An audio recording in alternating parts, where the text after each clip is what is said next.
Hello, hello. Thank you for coming and visiting my channel. My name is Jennifer and this is Jen the Bookworm. If you are new to my channel, then I do videos on what I'm reading and what I've read, and I try to do some reviews.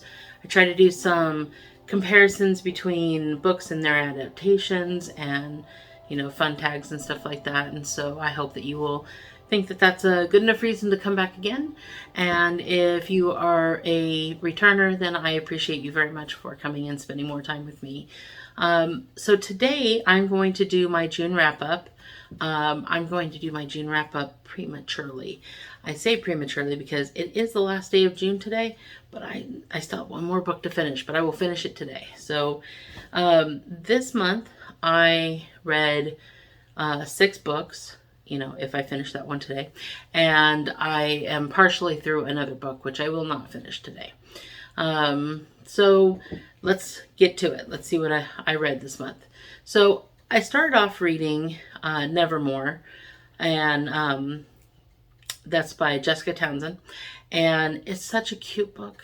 I really liked it. It's Nevermoor, The Trials of Morrigan Crow, and it's very Harry Potter-ish to me in that it's British, and it's not a magical school so much as she goes from a more mundane atmosphere to a more magical atmosphere, if that makes sense.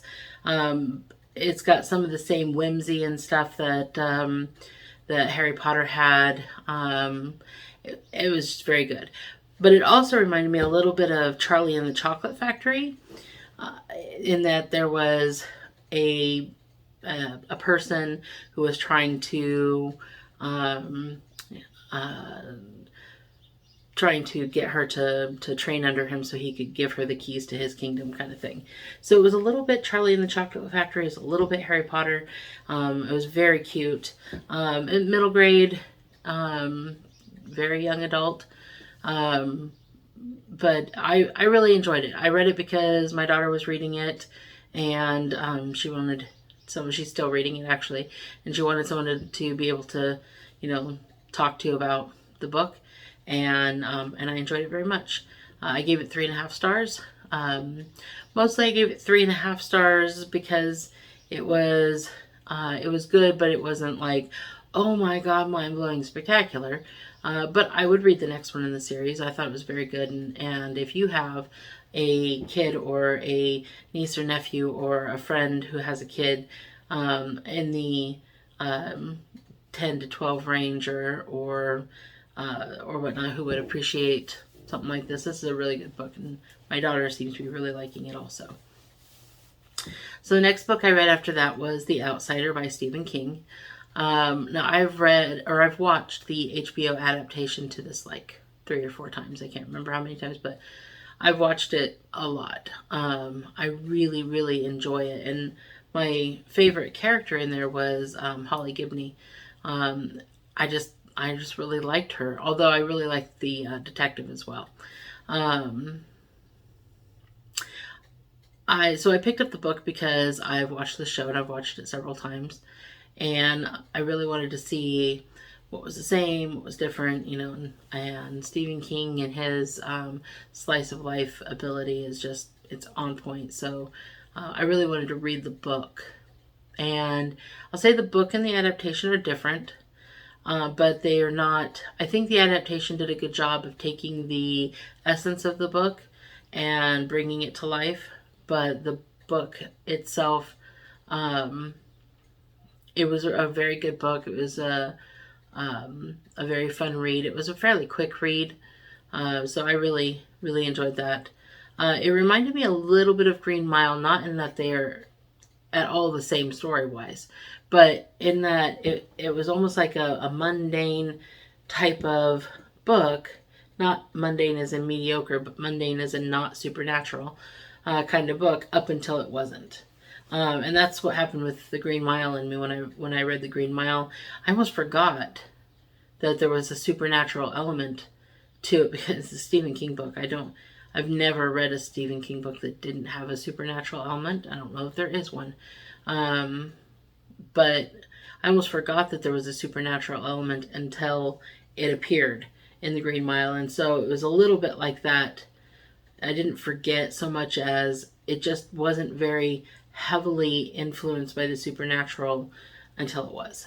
So, I mean, I like that about the book because it really grounded you in reality. It wasn't like this is like our world, except for there's purple unicorns or whatever. I mean, it really grounded you in this is our world, and these are our forensics, and this is our, laws of physics and whatnot. And now you're trying to figure out it's a mystery. Essentially, the story is a mystery. There is a murder of a child, and the person who was, he wasn't caught in the act, but he was seen. He was seen with the kid beforehand. He was seen with blood on him and stuff like that. They are for sure that this guy did it. But he's got a he's got an airtight alibi.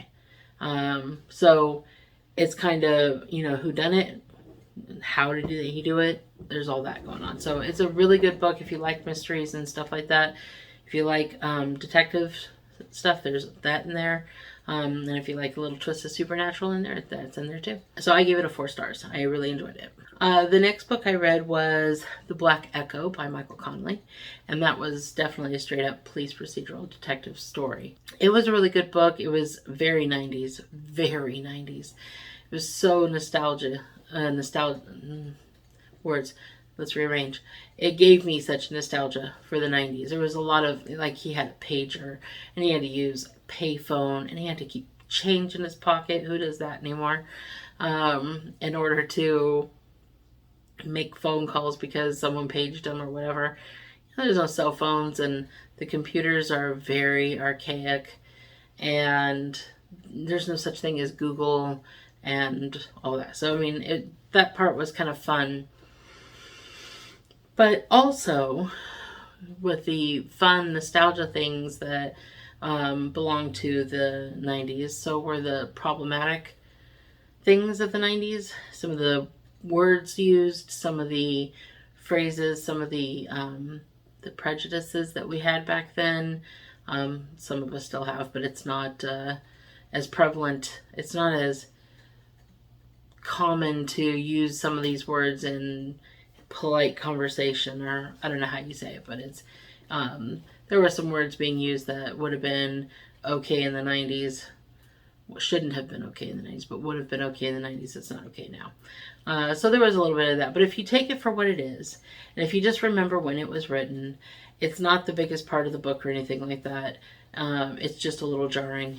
I gave it 3.5 stars. I probably will read the next one sometime, but I'm not going to rush out there and buy the second book. There's just a lot of books that I'll rush out there to buy them much quicker. But if I'm looking for something that's not fantasy, that's just a police procedural book, I'd pick up this guy again. So I really liked it, and if you're into that, I would recommend him. So I also read Best Served Cold by Joe Abercrombie. I really, really enjoyed the First Law trilogy, and I really wanted to continue on with the First Law world, and I read this, and it was so good. It was so good, and I'm so happy to hear that they're going to do an adaptation of this book.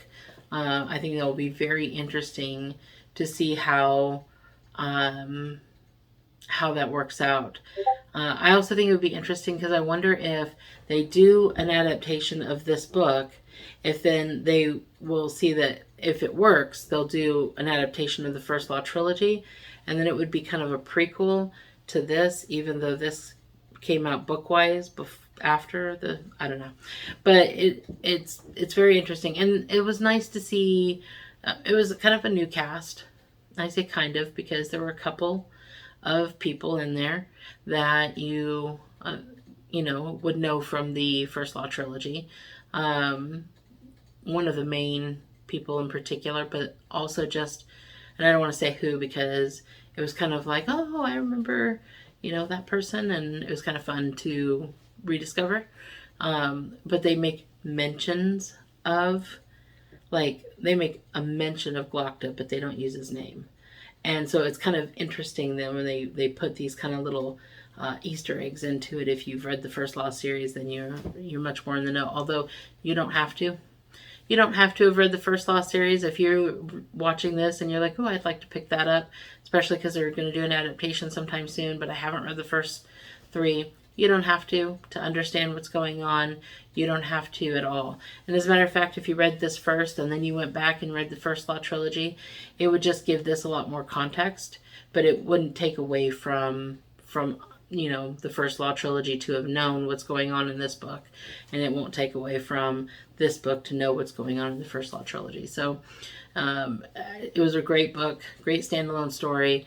I love me a standalone fantasy story as much as I also love a story that's a few books long that's meaty and I can really get into. It's something really nice about something that's standalone, and so I got that with this. The only slight criticism I had was there was a feeling like Joe Abercrombie was duplicating or trying to duplicate a character or a interaction or a romance from the first Law trilogy. Kind of trying to duplicate the feel of it without, duplicating the characters. And I didn't, it felt a little like we've done this before, but it wasn't so bad that it wasn't bad at all. And it didn't take away from my enjoyment of the story. I still very much enjoyed the story. So it wasn't really a problem, but I gave it 4 stars. After that, I deviated away from some fantasy, and I read Pieces of Her by Karen Slaughter. Now, I've been trying to read this book for a while now. There's a Netflix adaptation, and I, really wanted to watch it. I almost did watch it, but then I realized it was based off of a book, so I decided to check out the book first. And it was a book that I was going to check out back in March and didn't get around to it. And I'm really glad I did. It was really good. This is my second Karen Slaughter book. It was very fast paced. It was a mystery told in 2 parts, kind of in the past and in the present. And so I kind of enjoyed that. We kind of moved around a little bit and revealing some of the past when we're in the past POV, kind of explained some things in the present POV that would have been hard to explain just by tell me the story or tell me what happened or whatever. So I really enjoyed that. The only thing is I didn't really like the main character that much. And it's really hard to read a series when you don't really like the main character. The main character in the book, I still haven't watched the adaptation, but in the book, she's just, the main character's name is Andy, and Andy is she is experiencing kind of a midlife crisis a little early. She's in her early 30s, and she's kind of aimless right now. And then she's having breakfast with her mom when a shooter comes in, and it starts a whole mess of things that then she has to go through. And she's just she goes quiet. She goes mute almost. She just people are talking to her and you're getting the in her head dialogue, but she won't open her mouth and say it.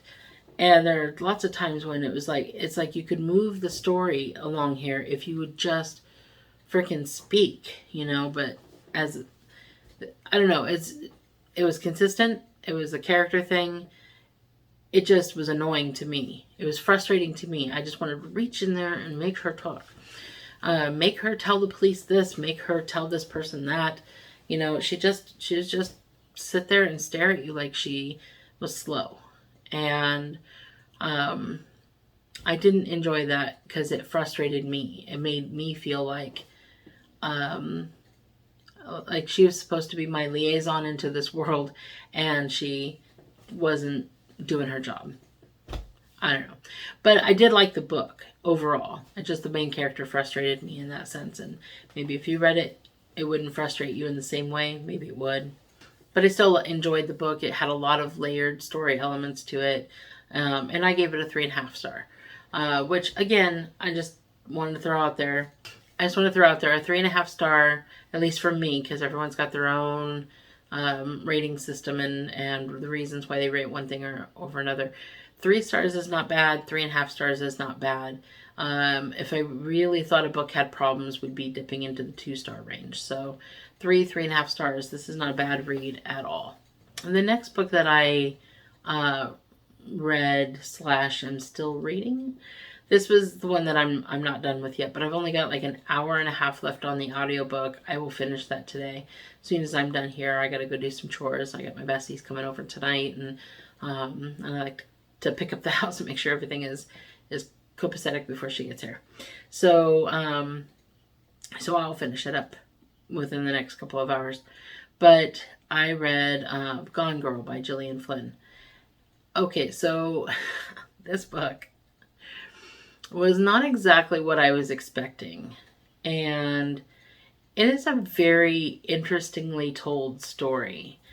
The story is about a married couple, and on their 5-year anniversary, the wife goes missing, and the husband's acting sus. And so it's a whodunit, or did he do it, or what's going on kind of story. It's a mystery. Obviously, whodunit is a mystery. There's a lot of written in red herrings. It makes you make a lot of assumptions. It's very interesting because the book is done in 3 parts, and like the whole first part, you kind of think, okay, I know what's going on here. And even though you know what's going on, you still kind of want to see it play out. So it's not like, oh, I know what's going on, I may as well not read the book. You know what's going on, but then you get to part 2 and you realize you didn't know what was going on. So it's very interesting the way it's written. It's told from 2 different POVs, kind of. You'll understand if you read it. But it's told from the husband's point of view and the wife's point of view. And it's very interesting to see the journey that both of these characters make throughout the story, and try to piece together. Neither character is terribly fluent in truth. So it's kind of interesting to try to piece together what's real, what's not, what's going on. So giving it a star rating before I finished it. At this point, I think it's a 4 star. It's 3.5 rounded up to 4. Somewhere in that vicinity. I guess we'll have to wait. If the ending is explosive, then maybe it'll be absolutely a 4 star. But 3.5 to 4, that's kind of where I'm at right now with it. Unless the ending bites or soars, then I can't see me really changing that. So those are the books that I have read and will finish by the end of today, and therefore by the end of June.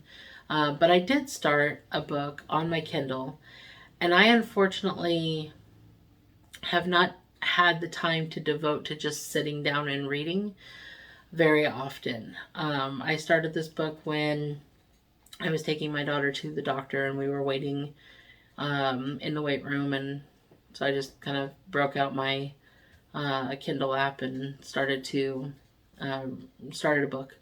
A book I've been trying to start for a little while. And then, there's been a couple of times where I was in an idle situation where I could read a book, but mostly I've been at home, kind of getting my home ready. My mom's coming to visit next week, just kind of getting the home ready and kind of, just doing normal housework stuff. The end of school was at the beginning of the month, and my daughter's been in camp all week this week, and so sitting down and reading hasn't been a thing. But I did attempt to read Tress and the Emerald Sea, and I'm going to continue it. When I said attempt to read, I don't want to give anyone the impression that I'm DNFing it or that I didn't enjoy it. Tress and the Emerald Sea by Brandon Sanderson, and I'm about 30% the way through it, and I really like it. It's so cute and so whimsical and so, I don't know, I love the narrator, and he breaks the fourth wall to talk to us sometimes, and it's really cool. It's really unlike a lot of, well, okay, so I haven't read the most Brandon Sanderson stuff as anyone out there. I mean, I haven't read all of his stuff, nowhere near close. But this seems very, very different in tone to Mistborn, very different in tone to Warbreaker, very different in tone to Stormlight Archive. It's very different. It's very whimsical, and that's just the best word to use for it. And cute, and I'm enjoying it so much. I really am. I wish I had a little bit more time to just. I need to make more time to do that. So I'm gonna try and make a concentrated effort to just sit down and read it as I can in the month of July. So I'm hoping to get it finished up in July. But I am enjoying it so far, and I definitely recommend picking it up, especially if you like whimsy. It's whimsical, but it's not satirical. So if you don't like satire, you don't like goofy, silly, this isn't that. It's whimsical, it's cute, it's very fairy tale-ish. It's very good though. I really enjoy it, at least so far. That's what I read in June. It's 6 books and some change. So, and then next month I'm joining a readathon, and I will put out a video about my TBR and tell you more about that then. So I thank you very much for coming to spend this time with me. I hope that you enjoyed this. If you did, I hope that you will leave me a like and subscribe and help me get my channel to 100 subscribers, which is where I'm headed. I've got 9 more people until I get to 100 subscribers. So if you could help me out there, that would be awesome. Also, leave me a comment. Have you read any of these books? Do you agree with my assessments? Do you not agree with them? Are you interested in any of them? So leave me a comment. We can continue the discussion down there. I appreciate you very much for your time, and I hope you have a great rest of your day.